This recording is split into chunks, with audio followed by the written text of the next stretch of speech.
जिस समय भगवान ने नरसिंह भगवान के रूप में उस हिरण्यकश्यप का उद्धार किया, बाद में क्रोध इतना अधिक था कि भगवान के क्रोध के आगे किसी की जाने की सामर्थ्य नहीं हो रही थी, तो उसी छोटे से बालक को भेजे। भगवान, मैंने शायद कल अंतिम में बोला भी था कि भगवान कहते हैं, बोले प्रभु प्यारे प्रिय कोमल अंग तिहारे, असुर ने मारे मम एक नाम गाने में, गिरते गिराए पुनि जल में डुबाए, अग्नि में जलाए कमी राखी ना सताने में, मंजुल मुखार बिंदु चूम चूम कहे प्रभु, मंजुल मुखार बिंदु चूम चूम कहे प्रभु, क्षमा करो पुत्र मोहे देर भई आने में, क्षमा करो पुत्र मोहे देर भई आने में। कहने का तात्पर्य है, ऐसा भाव जागृत कर लो सरकार कि भगवान भी आए ना तो उसको भी अपने हृदय में थोड़ी लाज लगे कि मैंने इस भक्त की कितनी परीक्षा ले ली और इसे किसके लिए आने में मैंने बहुत देर कर दी। आज जैसे प्रहलाद से भगवान क्षमा मांग रहे हैं और कहते हैं, प्रहलाद वर मांग, तू जो मांगेगा वो मैं तुझे दूंगा। प्रहलाद जी कहते हैं, मुझे प्रभु कुछ नहीं चाहिए, लेकिन अगर आप देना चाहते हैं ना, देखो भगवान के भक्त की यही पहचान है कि कोई उसका यदि बुरा भी करता है तो भी वो यही कहता है, भगवान इसका भी भला हो। पिता हिरण्यकश्यप ने कितना कष्ट, ऐसा कहीं कोई मार्ग ही नहीं बचा, जितने कष्ट के मार्ग बताए जाते हैं हर मार्ग से घूम घूम के प्रहलाद जी को कष्ट यातनाएं दी। लेकिन प्रहलाद ने कहा, प्रभु यदि आप देना चाहते हैं तो जिन मेरे पिता को अभी अभी आपने मारा है ना, बस ज्यादा कुछ नहीं चाहिए, उन्हें ही भव सागर से पार कर दीजिए, उन्हें तार दीजिए सरकार।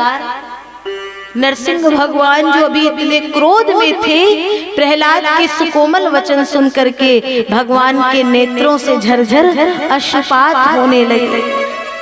अरे ये वो हिरण्यकश्यप है जिसने तुझे इतना कष्ट दिया और तू उसके हित के लिए मांग रहा है। तो सुन प्रहलाद, पहली बात, मैं जिसे मारता हूँ कभी उसको बीच मझधार में छोड़ता नहीं, मैं तो उसी पल उसे भवसागर से पार करके उसका उद्धार कर देता हूँ।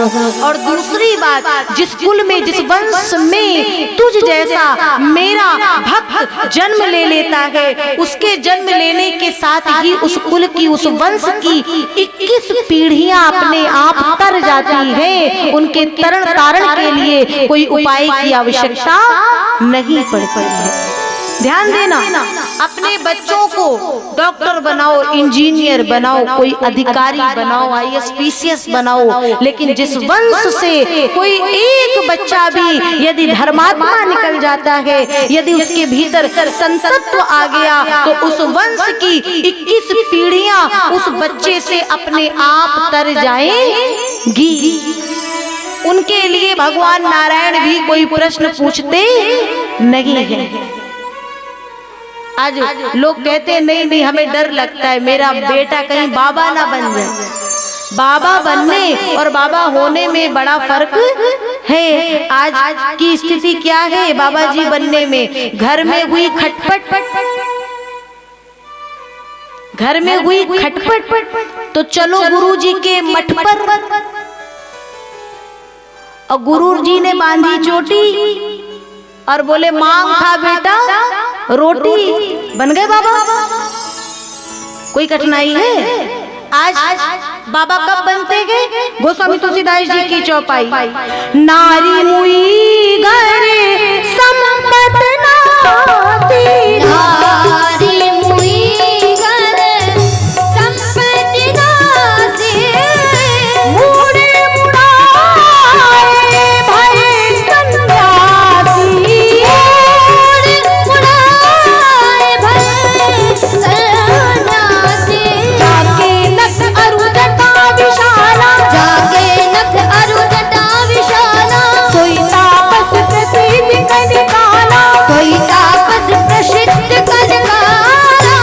सोई तापस प्रसिद्ध कर काला, सोई तापस प्रसिद्ध कर काला। आज बाबा जी लोगों की स्थिति ये है कि घर के जिम्मेदारी, घर के कर्तव्यों का वहन नहीं हुआ तो बोले ऐसा है अब हम जा रहे हैं बाबा बनने। कहीं भी जाएंगे, किसी भी मठ मंदिर में जाके बैठ जाएंगे तो 2 रोटी तो मिल ही जाएंगे। ये क्या हुआ?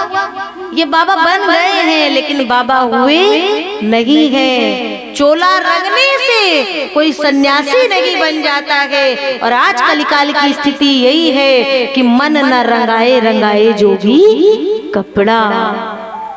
जिस समय हमारा अंतर हृदय श्री गोविंद की भक्ति में रम जाएगा और रंग जाएगा तो फिर ये संसार का दूसरा रंग वहां चढ़ने वाला नहीं है। आप सच्चे संतों के पास में कभी जाकर के देखिए, उनको डेंट पेंट करने के लिए किसी ब्यूटी पार्लर में जाने की आवश्यकता नहीं पड़ती है। भगवत कृपा की प्रभाव से उनका मुखमंडल ऐसा देदीप्यमान होता रहता है कि हमारे जैसे साधारण मनुष्य उन्हें टकटकी लगा के देख नहीं पाते हैं। वो बात आनी चाहिए हरि कृपा से हमारे भीतर।